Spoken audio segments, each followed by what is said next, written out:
Bonjour à toutes et à tous pour ce webinaire dédié à la compliance organisé par Elisphère et la société Finegan. La thématique du jour, quelles sont les bonnes pratiques observées sur l'évaluation des tiers dans le cadre de la loi Sapin 2. Pour en parler aujourd'hui, nous sommes accompagnés par Pascal Goupillot. Bonjour. Directeur de la Business Line Compliance chez Elisphère. Nous sommes accompagnés également par Michel Afonso. Bonjour. Michel est le responsable de l'offre Compliance chez Elisphère. Et enfin, nous sommes avec Jean-Baptiste Siproudis, associé chez Finegan. Bonjour à tous et à toutes. Donc, comme le programme l'annonçait, nous allons faire avec vous déjà un point avec Monsieur Siproudis sur le cadre de l'évaluation des tiers dans le cadre de la loi Sapin 2. Et puis après, avec Pascal Goupillot et Michel Afonso, à travers des cas concrets, justement, illustrer cette évaluation des tiers et en s'appuyant aussi sur les résultats de la dernière enquête de l'Agence française anticorruption, l'AFA. Nous allons démarrer en vous proposant aussi un petit sondage, donc 4 questions que vous allez voir s'afficher sur votre écran et auxquelles on vous propose de répondre pour dresser un petit peu le contexte de la situation de chacun sur la compliance et particulièrement sur l'évaluation des tiers. Donc la première question, toute simple, êtes-vous assujetti à Sapin 2, AML ou devoir de vigilance? Donc,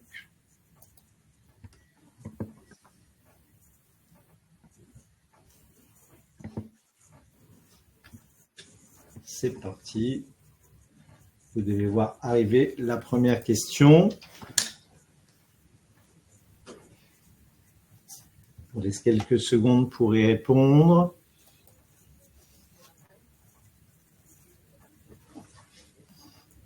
Déjà, on voit majoritairement, vous êtes assujetti à Sapin 2, en grande majorité. Quelques-uns aussi sur le devoir de vigilance.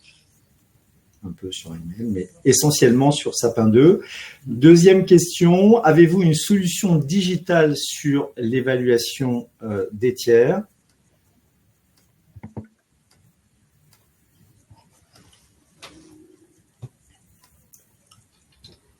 Qui s'affiche à l'instant.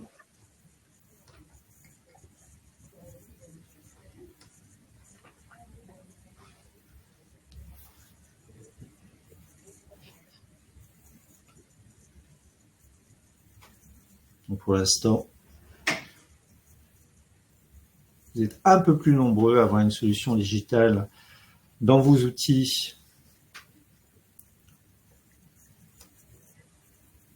Nous allons passer à la troisième question. Donc, selon vous, quels sont les principaux freins sur l'évaluation des tiers? Donc, vous allez voir, vous avez plusieurs choix possibles.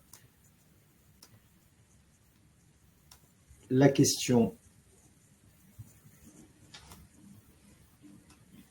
arrive.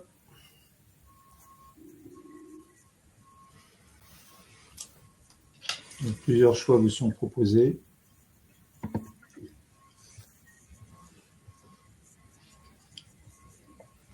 Pour l'instant, c'est assez partagé, mais le manque de ressources, bien sûr, qui est souvent le motif avancé et en tous les cas aujourd'hui, le principal motif qui explique les freins dans votre entreprise à l'évaluation, en tous les cas, des tiers aujourd'hui. Et enfin, quatrième question. Avez-vous participé à la dernière enquête de l'AFA à laquelle je faisais allusion dans l'introduction?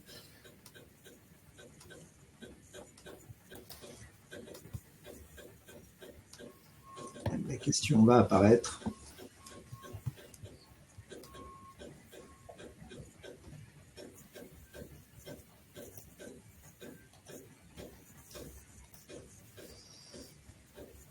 On voit que majoritairement, beaucoup d'entre vous ont participé à l'enquête, c'est intéressant. Donc on va commencer… Non, ils n'ont pas participé. Pardon? Ou n'ont pas participé, pardon. Excusez-moi, c'était mon engouement. C'est l'inverse. Bon, c'était aussi intéressant, pas de la même façon, mais effectivement, majoritairement, pour l'instant, vous n'avez pas peut-être même entendu parler de cette enquête, ou pas eu l'information en tous les cas pour pouvoir y répondre. Donc, sur la base de ces réponses, Monsieur Siproudi, je vous donne la parole pour donc dresser le cadre aujourd'hui de l'évaluation des tiers dans le cadre donc, de la loi Sapin 2. Merci beaucoup Thierry, merci. Donc, alors dans le cadre de Sapin 2, mais peut-être même plus largement, on va s'attacher déjà à Sapin 2. L'idée est de partager avec vous une vision un petit peu panoramique d'un chantier d'évaluation des tiers, parce que c'est vrai que c'est un des piliers les plus complexes à mettre en œuvre, hein, parce qu'il n'implique pas uniquement la direction de la compliance, il implique de nombreuses directions, à commencer par la direction des achats. Donc là, ce que on a mis en un slide, c'est quelque chose de vraiment très synthétique, très résumé. Vous trouverez des slides beaucoup plus compliqués, des projets beaucoup plus développés. Mais l'idée, c'était de partager avec vous quelques bonnes pratiques sur les fondamentaux, finalement, d'un programme de mise en place d'évaluation des tiers. Ce qui est intéressant, c'est de se dire que finalement, cette nécessité d'évaluer l'intégrité de nos parties prenantes, c'est quelque chose qui est imposé par Sapin 2, par le devoir de vigilance également, et puis finalement par la stratégie RSE des entreprises, et que l'on va voir dans un second temps avec la conformité CSRD. Donc en fait, c'est plus qu'un pilier de Sapin 2, c'est vraiment un pilier de la gouvernance des entreprises. Mais la difficulté, c'est comme c'est nouveau, on a souvent, on est en train d'essuyer les plâtres hein, dans ces premières années, même après 7 ans de pratique de Sapin 2, parce qu'il est très difficile d'anticiper un budget, d'identifier les ressources, et ces éléments clés, on va y revenir. Alors moi, rapidement dans cette synthèse, et puis Pascal et Michel, par la suite, vont revenir sur des cas concrets, l'idée étant de partager un petit peu à défaut de partager de la science, de partager un peu d'expérience, un peu de pratique. Donc, lorsqu'on initie un chantier d'évaluation des tiers, la pierre angulaire cardinale, c'est la carte des risques. La carte des risques va vous permettre d'identifier des catégories de tiers à risque, et puis ensuite de rentrer en fonction de ces catégories, ces catégories homogènes, hein, comme l'appelle la FA dans ses recommandations, de pouvoir quantifier si vous voulez, le nombre de tiers à évaluer. Ça, c'est un élément qui est très important. On voit beaucoup de nos clients qui viennent nous voir en disant « Bon, bah, je sais pas combien de tiers à évaluer ». Mais ça, c'est compliqué parce que si on n'arrive pas à ressortir de la cartographie ces catégories, ben, tout le reste du processus va être compliqué parce qu'à la première question qu'on va vous poser en interne, mais en fait, ça représente quoi en termes de masse à la fois sur le stock, c'est-à-dire les tiers que vous avez à risque, qui ont déjà contractualisé, et puis le flux, c'est ceux qui que vous apprêtez à entrer en relation d'affaires avec. Donc une fois qu'on a sorti de la cartographie l'essence de ces catégories de tiers à risque, bien entendu, l'idée c'est d'élaborer une politique. Et cette politique, elle doit se valoir la plus pratico-pratique. C'est-à-dire, bien sûr, les premières pages sont sur les principes, sur les définitions, mais très vite, on doit décrire le processus, finalement, d'identification des informations nécessaires, de l'analyse de ces informations nécessaires sur le tiers en question, et puis toute cette gradation de traitement en fonction du niveau de risque. Et donc, l'AFA est hyper attentive à ce qu'il y ait un processus d'itération avec différents niveaux hiérarchiques qui vont valider en fonction du niveau de risque. Et surtout, dans cette politique, que vous envisagiez l'évaluation des tiers, non pas au démarrage, mais tout au long de l'activité pour les tiers les plus à risque, et puis juste avant le renouvellement. Donc, il faut que ce soit un processus un peu itératif et surtout continu. Et ce qui est important, c'est de vous dire, je vais faire une politique de tiers pour Sapin 2, mais également pour le devoir de vigilance, comme je l'indiquais tout à l'heure. Ça peut être également sur des sujets environnementaux, ça peut être sur des sujets de règles de concurrence, de sanctions internationales. Donc, c'est valable pour de nombreuses réglementations. Ce qui est très important, c'est que dans votre politique, vous ayez un RACI, c'est-à-dire que vous ayez une déclinaison des responsabilités de qui fait quoi, et d'éviter que ce RACI vous tombe sur le dos en tant que compliance officer ou à votre équipe, auquel cas vous risquez de crouler sous les évaluations, mais qu'il puisse y avoir, nous, ce qu'on recommande, c'est une répartition des évaluations auprès de plusieurs directions. Et le corollaire, on va le voir dans le point 3, qui est celui de former. Mais ce RACI est vraiment important pour que finalement les directions qui génèrent le plus de tirs à risque puissent elles-mêmes aussi anticiper en termes de budget, en termes de ressources, la manière d'évaluer ces risques et que vous puissiez vous positionner en tant que compliance officer plutôt sur un contrôle de second niveau, c'est-à-dire définir les règles en amont et ensuite s'assurer qu'elles sont bien contrôlées. Alors bien entendu, il y a la direction de l'audit, il y a la direction du contrôle interne qui peuvent être également associées et c'est ce que j'indique au point 4 de cette présentation avec les contrôles de niveau 1, 2, 3. C'est un élément que l'AFA vous demande bien entendu.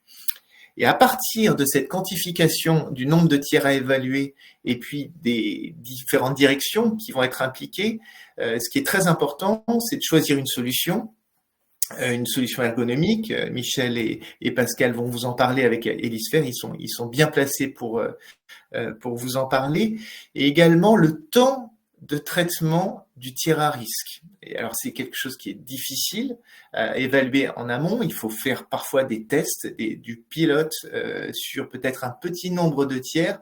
Mais une fois que vous aurez une moyenne de temps de traitement d'une évaluation de tir à risque, ben vous pourrez multiplier le temps de traitement par le nombre de tiers à évaluer et donc ça vous donnera aussi une idée des ressources nécessaires et que vous puissiez revenir vers votre comité de direction avec un papier indiquant clairement quelle est la trajectoire finalement de votre évaluation des tiers afin d'évaluer les tiers avec les ressources nécessaires, qu'elles soient internes ou si vous ne les avez pas, externes. C'est fondamental, sinon le risque c'est de partir avec une politique très sophistiquée avec une solution parfaite, mais ensuite pas de ressources qui puissent avoir cet effet d'entraînement. Et ce point est très important parce que mieux vaut, notre avis avec Michel et Pascal et même notre expérience en tant que consultant, mieux vaut démarrer petit. Mais démarrer plutôt que de se retrouver avec quelque chose de trop ambitieux et qui est complètement figé, ou qui est complètement bloqué parce qu'il n'y a pas les ressources nécessaires. Donc ça, c'est un point important. Et le troisième point qui est un petit peu la suite de cette politique, de cette quantification, de l'identification des ressources, logiquement, c'est de former les ressources à la fois à l'outil digital. Alors là, Elisphère saura très bien vous former vos équipes ou vous donner les moyens de les former. Et ensuite, ce qui est très important, c'est de ne pas oublier de former les équipes au risque de vigilance, au risque de corruption, au risque antitrust ou RSE. C'est-à-dire que vous vous retrouviez pas avec dans les différentes entités, que ce soit les achats ou d'autres directions, avec des personnes qui machinalement vont rentrer des noms de sociétés dans l'outil, qui vont avoir une série d'informations qui vont apparaître, que ce soit la présence de personnes politiquement exposées ou des adverses médias, et qui ne sauront pas trier finalement ces informations pour identifier un niveau de risque. Alors vous me direz, dans certains cas, dans certaines configurations, vous pouvez vous-même pré-quantifier, pré-calibrer le niveau de risque de vos tiers, mais à un moment ou à un autre, il faudra forcément que la personne qui évalue prenne une décision, ou du moins confirme un risque qui aura été éventuellement précalibré par l'outil. Donc la formation risque, c'est important, et je vous le dis d'autant plus que on le retrouve dans le cadre des contrôles AFA, ça fait partie des questions qui sont posées systématiquement. Est-ce que vous avez les ressources? Est-ce qu'elles ont bien été formées à la fois à l'outil et au risque? Et puis le quatrième point, et j'en aurai bientôt fini avec ma présentation, c'est le tableau de bord. Le tableau de bord, vous allez l'avoir avec les outils, mais il faut pouvoir les paramétrer, ce qui suppose en amont que vous vous posiez les questions de la définition d'indicateurs de suivi et de performance. Indicateur de suivi, ça va être finalement le nombre de tiers à risque évalués au cours de l'année. L'indicatif de performance, ça sera peut-être la réalisation de ces évaluations, dans quel délai, quel pourcentage du stock aurait été évalué à telle date et puis telle date avec un échéancier. Donc c'est une réflexion qu'il faut se poser sur les indicateurs que vous allez ensuite présenter à votre comité de direction comme la preuve que votre dispositif de conformité d'évaluation des tiers tourne. C'est vraiment un élément très important. Et puis, ne pas oublier les contrôles de second niveau ou de troisième niveau. Le troisième niveau interviendra peut-être une fois que vous aurez bien mis en place les choses. Les contrôles de deuxième niveau sont vraiment importants parce qu'ils permettent par testing, par échantillonnage, de vous assurer que les directions réalisent bien l'évaluation des tiers, que ce soit les achats ou les directions opérationnelles à qui vous avez délégué ce travail. Et dernière recommandation, peut-être dans un premier temps, avant de passer en vitesse de croisière dans le cadre de votre politique d'évaluation des tiers, d'avoir des réunions régulières avec les évaluateurs pour avoir leur retour d'expérience. Ça peut être tous les 15 jours dans un premier temps, puis tous les mois, pour pouvoir vous assurer que les évaluations sont bien déployées conformément à votre politique, à votre méthodologie et avec des retours d'expérience qui vont permettre de vous améliorer de mois en mois sur ce nouveau pilier de l'évaluation des tiers. Voilà, j'en ai fini pour cette présentation un petit peu aérienne. Je vais laisser Pascal et Michel nous parler aussi du terrain en complément. Merci. Merci Monsieur Siproudis. Je rappelle à toutes et à tous que vous avez la possibilité de poser des questions dans le chat et Michel, Pascal ainsi que Jean-Baptiste se font un plaisir de vous répondre en dernière partie de webinaire. Donc toutes les questions dans le chat du webinaire. Merci. Pascal. Merci Thierry et merci Jean-Baptiste. Donc effectivement, pour vous donner des bonnes pratiques concrètes issues de notre expérience, vous savez, Elisphère, nous on est vraiment focalisé sur ce pilier de l'évaluation des tiers. On a construit effectivement une solution digitale Compliance for Business et à partir de l'expérience en fait des clients, on a voulu pour ce webinaire vous sortir vraiment quelques bonnes pratiques qu'on a observées chez nos clients. Alors la première, et j'ai pris un exemple là d'une entreprise, une grande entreprise dans les transports, c'est que déjà la première bonne pratique, c'est de démarrer. C'est démarrer et pour démarrer, il faut savoir y aller progressivement, ne pas vouloir vraiment tout faire d'un seul coup. Je pense que c'est important. Et là, on a l'exemple d'une société qui nous a fait confiance et qui a démarré c'est un groupe, par ces 6 sociétés qui font partie du groupe. Et après, elles ont onboardé les filiales du groupe, notamment à l'international. Donc, on voit une progressivité avec un nombre de tiers et un nombre de licences qui est ouvert au fur et à mesure. Donc, on sait que quand on est une grande entreprise, un groupe, puisque ça dépend de votre cas, si vous êtes une grande entreprise ou pas, mais quand on a la volonté de vouloir déléguer la responsabilité de la due diligence sur le local, c'est un projet, on va le voir. Ça peut être un projet aussi de transformation même interne de l'entreprise où l'éthique prend toute sa dimension et c'est important d'y aller progressivement. Donc là, on a un cas pratique et les bonnes pratiques que je retiendrai, c'est démarrer sur les risques forts puisque effectivement l'AFA dit bien de commencer par les risques forts et on n'est pas obligé de tout traiter comme on va le voir aussi. Sur un petit volume, c'est démarrer sur un volume de tiers. On sait qu'on a des natures de tiers. On va commencer par des petits volumes pour se faire la main. On va commencer aussi sur des BU pilotes, des business unit pilotes, des filiales, mais pas forcément toutes au départ pour avoir des entreprises et des interlocuteurs qui vont être promoteurs en interne. C'est très important. Avoir une approche pragmatique, nos clients nous disent c'est un projet, et un projet, on peut mettre beaucoup de monde autour de la table, y compris la RSE, on a parlé avec devoir de vigilance. Le danger, c'est de faire un projet tentaculaire qui aboutit pas. Donc, il faut vraiment essayer de circonscrire, de cadrer le projet, d'avoir une approche pragmatique, et de commencer à démarrer effectivement sur cette évaluation des tiers. On a vu dans toutes les études de la fac, c'était le pilier le plus compliqué à mettre en œuvre. Donc, il faut démarrer petit, mais démarrer sur des natures de tiers et faire simple au début. C'est vrai que, comme on le précise, l'AFA l'a précisé, ça fait 7 ans maintenant que la loi Sapin 2 existe et qu'elle doit être mise en place. Donc, c'est difficile de justifier auprès d'un contrôle qu'on n'a rien fait sur ce pilier de l'évaluation des tiers. Et donc, commencer petit, c'est déjà la bonne pratique et on est là pour le voir avec vous et c'est comme ça. Donc, c'est un projet qui se fait sur plusieurs années. Ça se fait pas en one shot sur une seule année. La deuxième bonne pratique, je te laisse peut-être en parler. Oui, la deuxième bonne pratique, c'est de penser le processus avant l'outil.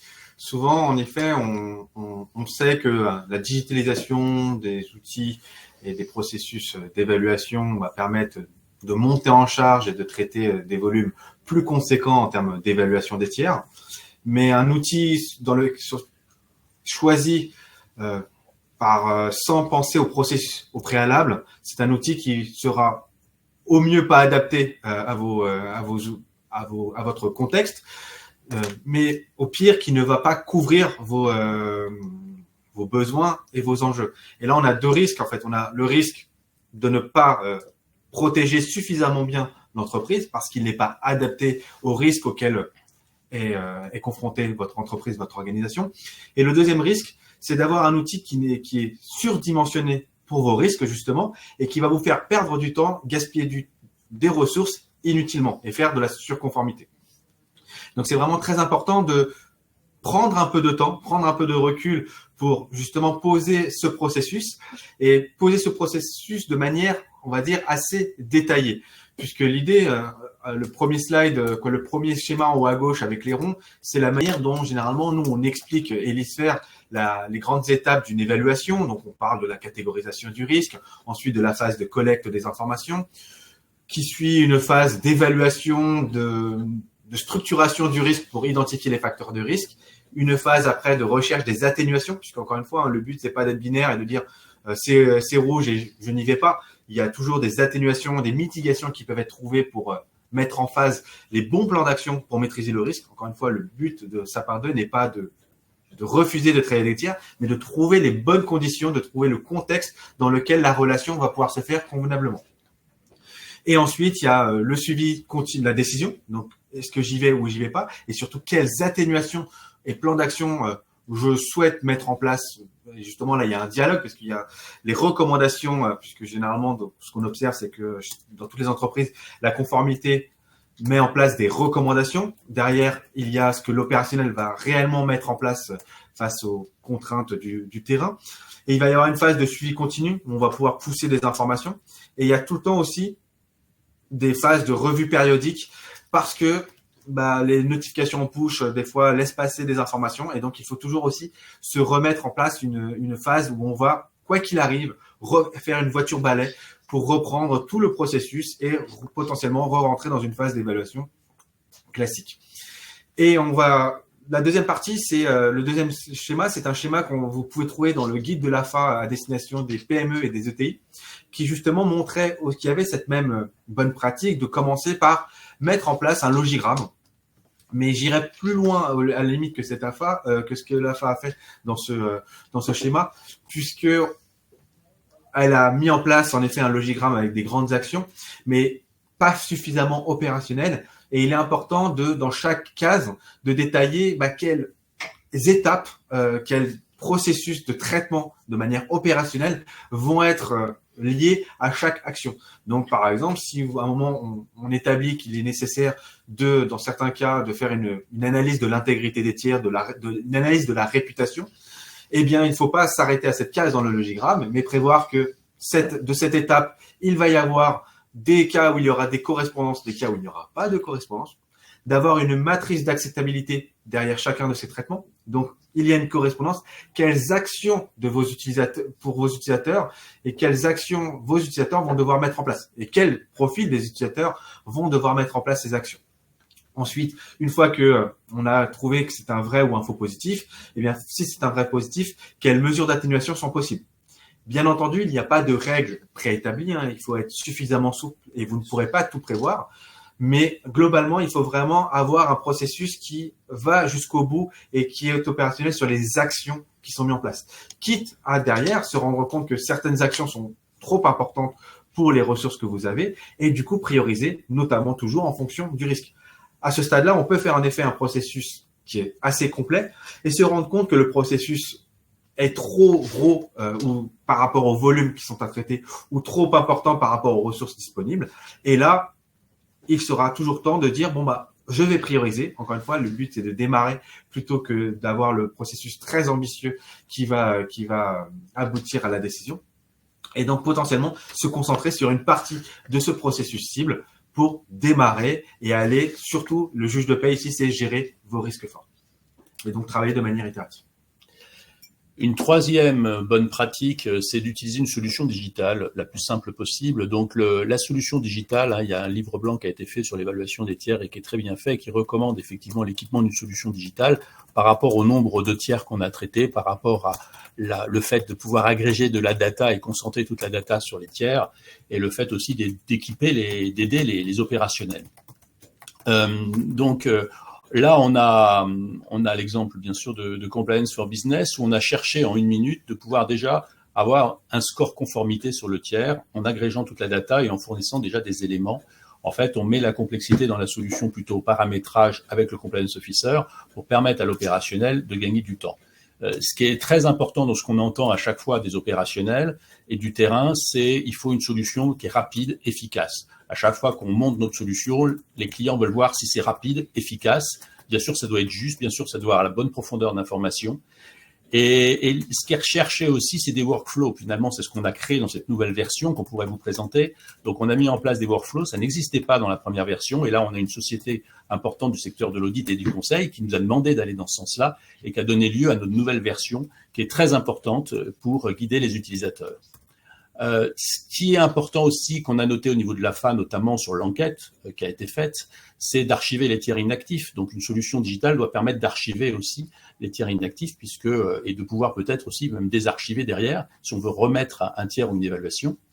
D'automatiser toutes les évaluations qui sont faciles à faire, si feu vert. Donc, c'est vrai que je peux charger mes tiers et avoir de l'automatisation. On voit bien que de plus en plus, on voit dans les appels d'offres des demandes d'automatisation des évaluations quand il y a des feux verts pour limiter les investissements. On a parlé des ressources, vous avez parlé tout à l'heure des ressources dans les freins. C'est vrai que le gros sujet, c'est des ressources avant tout humaines. Il y a le budget, mais on voit que le budget, il arrive après.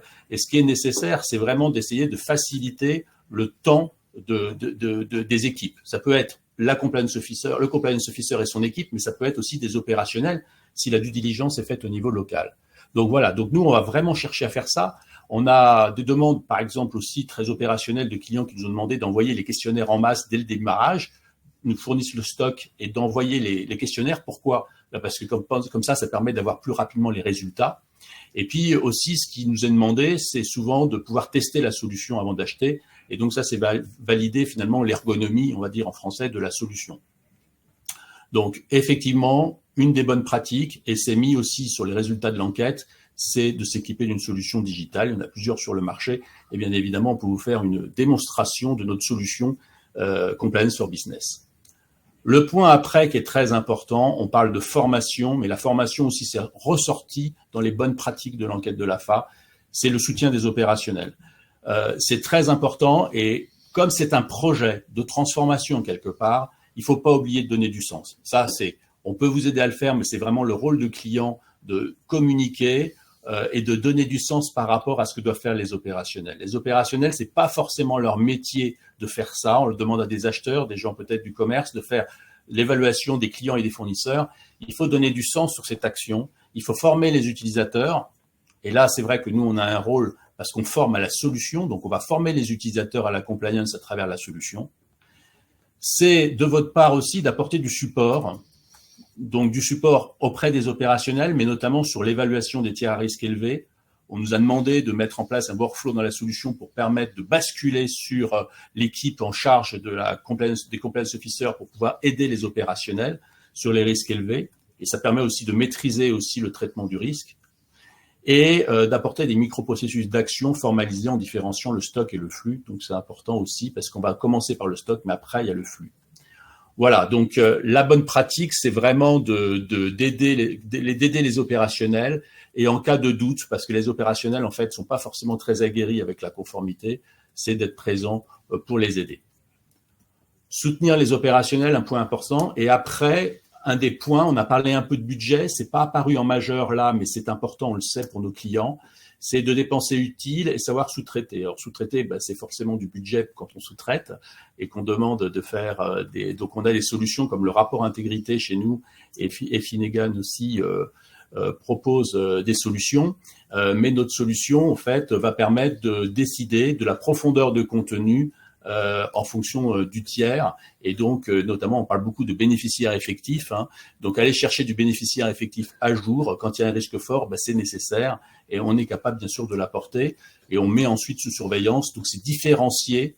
En fait, vous avez compris, en fonction du groupe de tiers à risque, à partir de la cartographie des risques, on va différencier notre action et la profondeur d'analyse. Ça, c'est très important et c'est une bonne pratique aussi. Je vais assez vite parce que je vois que le temps est compté.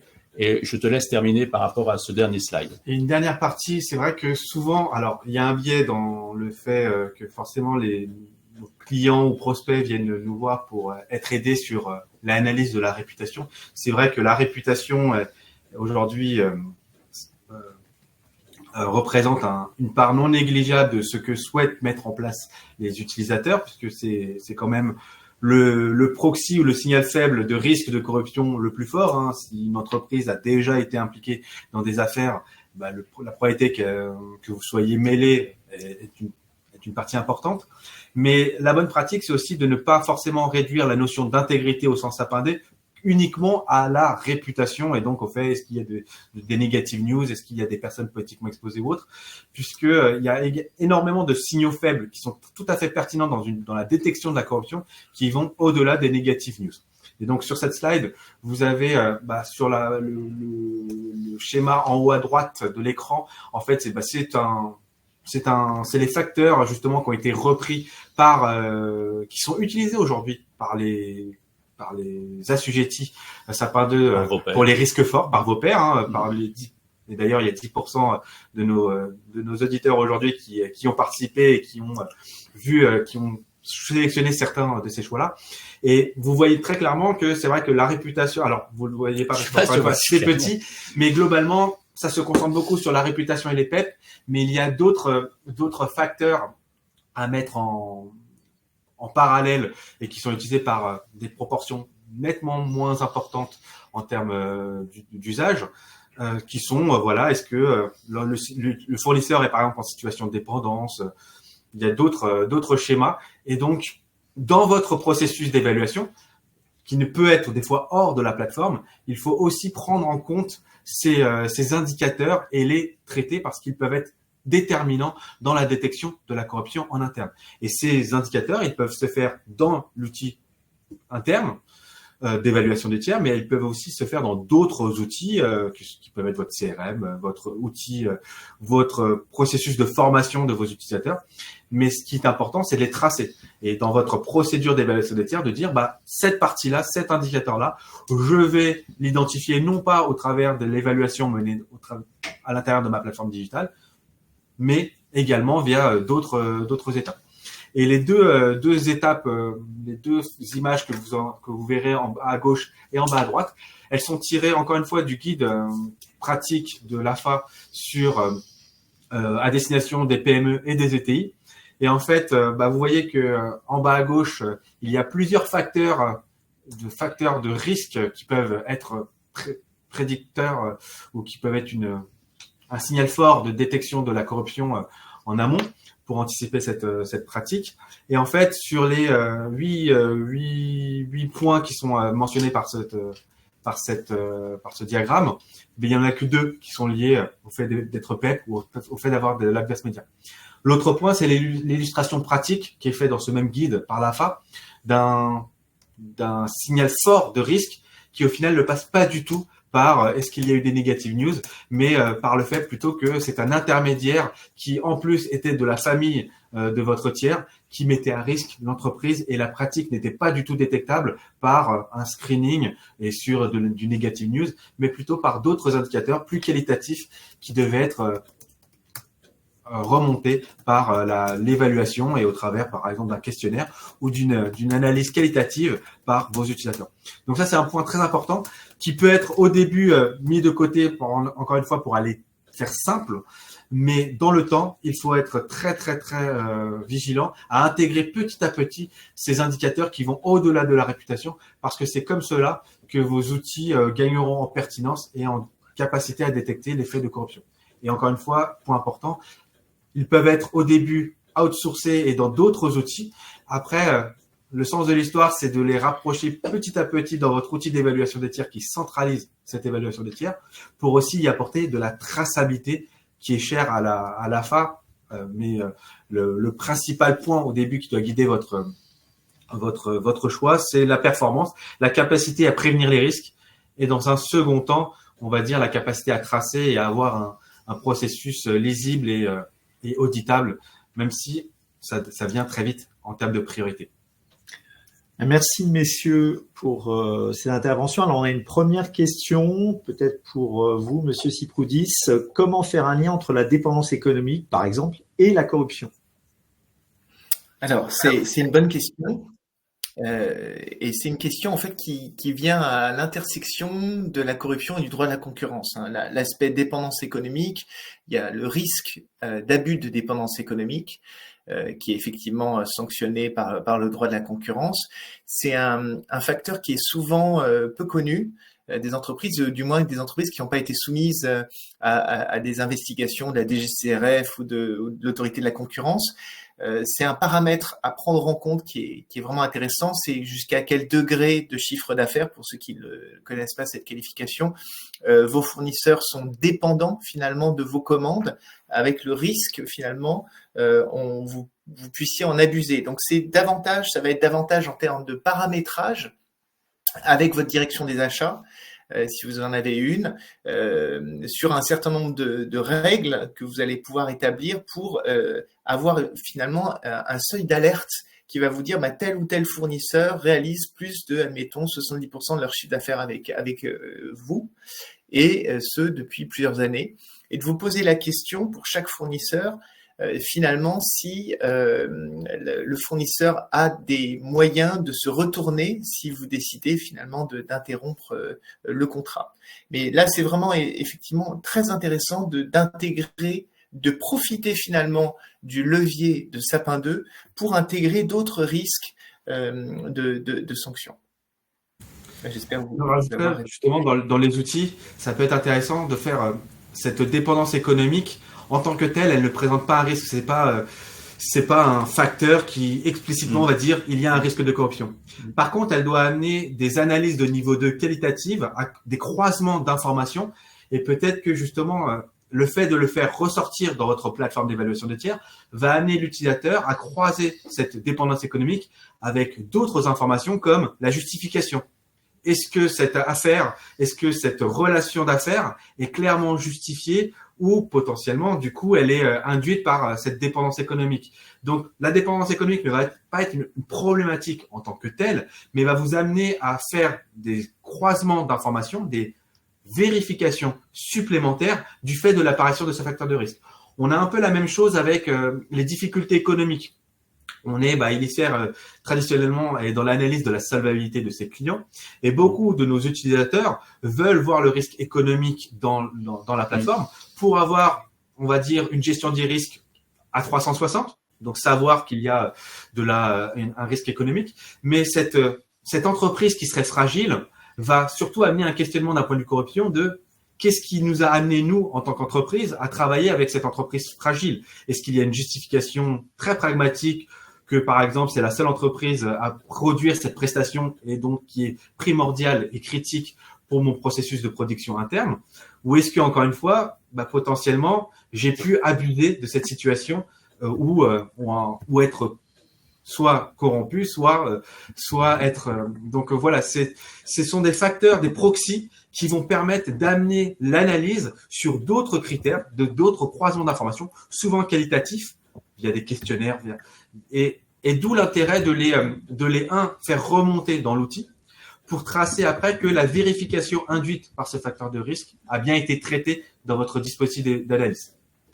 Alors, autre question, comment avec des clients internes, on peut, alors que nous avons toutes les informations, car nous faisons partie du même groupe, nous pouvons détecter les risques de corruption? Alain, Pascal, Michel? Alors, quand vous dites client interne, c'est des filiales ou c'est des utilisateurs, par exemple, des fonctions non conformité? On peut répondre peut-être sur les deux cas. Les deux cas, pardon. Les deux.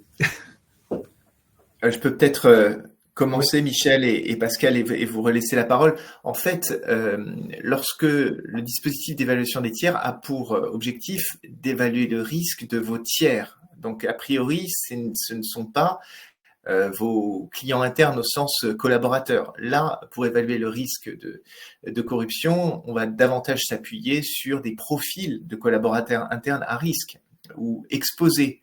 Donc là encore, à partir de votre cartographie. Mais en dehors, si vous voulez, de postes de collaborateurs qui sont particulièrement exposés, pour lesquels vous pouvez faire effectivement une évaluation de l'intégrité de ce collaborateur avant de le recruter. Sinon, je ne vois pas, Michel, Pascal, l'utilité de rentrer des noms de collaborateurs actuels dans un dispositif d'évaluation des tiers. Je suis d'accord avec toi, Jean-Baptiste. Nous, on a d'ailleurs des demandes qui sont vraiment presque exclusivement B2B. C'est vrai que sur les personnes physiques, le seul cas qu'on peut avoir, c'est celui-ci par rapport à des postes sensibles, où on peut effectivement, à travers la plateforme aussi, faire une analyse de l'intégrité sur la personne physique. Mais on est vraiment sur les personnes morales et sur les tiers. Et les tiers, c'est plutôt les fournisseurs, les clients externes que les clients internes. Pour l'instant, on n'a pas pas de demande très forte dans le domaine. Je ne vois pas. En revanche, pour les postes à risque, c'est vraiment recommandé. Typiquement, vous avez un directeur commercial à l'export qui travaille dans des pays ou en interaction avec des pays qui sont à risque. Ça vaut vraiment le coup, avant de le recruter, de faire un check. Ah ouais. Complètement. L'autre point, ça peut être aussi en effet encore une fois, de croiser avec d'autres valeurs sur des montants importants, mettre en place des procédures de validation à plusieurs niveaux, des vérifications à 4 pour être sûr que toutes les instances tout le choix ne pèse pas sur une personne, surtout si j'ai le souvenir d'une affaire qui avait fait un peu de bruit, où en fait c'était un acheteur qui avait on va dire une antériorité sur sa catégorie d'achat très très forte, et qui avait mis en place un dispositif de corruption à grande échelle de tous les clients, de tous les fournisseurs, pardon, puisque justement, mais globalement, en fait, là, c'est plutôt de la procédure interne, c'est être en capacité si les montants sont importants, peut-être d'avoir une vérification à 4 yeux en interne, de vérifier aussi si c'est passé par un appel d'offres et que cet appel d'offres est encore une fois été validé par beaucoup de métiers en interne, voire d'avoir en termes d'organisation, une différence, c'est-à-dire souvent aussi j'ai été interrogé des fois par des clients qui souhaitaient avoir un indicateur sur ça fait la combienième fois que cet appel d'offres est renouvelé et remis sur la même personne. Et donc si prestataire qui remporte toujours le même appel d'offres, alors il y a des faits objectifs qui peuvent expliquer ce choix, mais ça peut mériter aussi de faire des vérifications approfondies dans ce cas-là. On n'est pas sur une première mise en relation, mais sur un renouvellement, voire un multi-renouvellement. Et encore une fois, c'est le croisement de différents indicateurs qui vont rendre ça pertinent et utilisable dans votre processus. Michel, Pascal, juste une précision. Alors, pas tant sur ce qui vient d'être dit, mais plutôt sur les ressources. C'est vrai qu'on a insisté, alors moi en introduction, puis Pascal, puis Michel, sur le fait d'anticiper dans ce genre de chantier quelles ressources vont être sollicitées et à quelle hauteur. Je crois qu'on a beaucoup parlé de vos clients internes, la direction des achats, la direction financière, les directions qui sont très consommatrices de tiers à risque. Mais il faut aussi penser à vous, c'est-à-dire vos ressources. Est-ce que vous m'entendez? J'ai eu un petit problème de connexion. Oui. En fait, c'est-à-dire vos ressources, votre disponibilité en tant que compliance officer. Parce que soit vous avez la chance, entre guillemets, d'être pilote de ce projet à 100%, soit, et ce qui est souvent le cas, c'est que vous avez aussi d'autres activités de gestion des alertes, de traitement, de formation, etc. Et moi, je vois, et je l'ai vécu en entreprise avant de rejoindre le monde du conseil, vous pouvez être complètement aspiré par ce type de projet. Parce que ce sont des projets complexes et avec de l'ampleur. Donc, ce qu'il faut aussi, c'est pouvoir, lorsque vous présentez le démarrage de ce projet auprès de votre comité de direction et lorsque vous allez chercher des ressources, d'expliquer que vous-même, vous avez qu'une partie de votre temps qui ne pourrait être dédiée à ce travail. D'où l'idée d'avoir un accompagnement à la fois d'Elisfer ou de Finnegan comme complément et qui vont vous permettre de faire avancer ce chantier sans vous y trouver complètement aspiré ou immergé. Voilà, c'est vraiment important de l'avoir en tête. Moi, je voulais juste aussi insister sur un point, parce que je vois qu'on va bientôt terminer la séance du webinaire. Sur l'évaluation des tiers, on a beaucoup parlé de Sapin 2, mais très peu de devoirs de vigilance. On a vu que tout à l'heure, c'était mentionné quand même par des grandes entreprises, et c'est vrai qu'on a les SS 3D là, qui arrivent, la directive, et avec des impacts forcément sur plus de monde encore qui va être assujetti aux devoirs de vigilance. Et je pense que l'évaluation des tiers dans les bonnes pratiques, c'est d'essayer de l'imaginer déjà sur la cible pour vous, c'est-à-dire sur l'ensemble des risques. Et il n'y a pas que le risque de corruption, il y a aussi le risque sur devoir de vigilance. On parle des droits fondamentaux, l'environnement, la sécurité, la santé au travail et les droits humains. Et je pense que c'est important effectivement d'avoir ça aussi en tête quand on travaille sur l'intégrité, quand on travaille sur l'évaluation des tiers, c'est d'avoir bien le scope complet sur lequel on est assujetti. Je pense que c'est important et de bien prévoir aussi qu'on risque d'être assujetti si l'on n'est pas encore, avec les seuils qui vont s'abaisser sur devoir de vigilance. Voilà. Et là, très rapidement, quand on est sur devoir de vigilance et la corruption, même si on utilise des outils, des ingrédients communs au processus d'évaluation, la bonne pratique est clairement d'être en capacité de montrer et de produire un système de cotation ou de scoring propre à chacune des problématiques, parce que le jour où l'AFA fera un contrôle, elle demandera vraiment à avoir ce qui a trait uniquement à la corruption, voir si dans le futur elle était aussi l'autorité de régulation en charge du devoir de vigilance, ce qui est plutôt sur les droits fondamentaux. Mais il est important d'être en capacité à un moment même s'il y a un processus d'évaluation des tiers au sens global, il faut être en capacité de le découper par problématique si un superviseur venait à contrôler cet aspect-là. Bien, merci messieurs. Donc demain, vous devriez recevoir toutes et tous un mail avec un lien vers le replay de ce webinaire. Pour celles et ceux qui le souhaitent, la présentation pourra leur être envoyée également. Tout à fait, c'était pas très lisible sur certains slides. Donc, effectivement, les slides étaient un peu denses en information et donc pas lisibles. Déjà avec le replay, on pourra peut-être s'arrêter sur le slide et faire un zoom, mais en tous les cas, ce sera plus pratique avec la présentation. Merci à toutes et à tous et très belle journée. Merci et à bientôt pour un votre prochain webinaire et participation. Merci. Merci. Bonne journée à tous. Au revoir. Au revoir. Au revoir.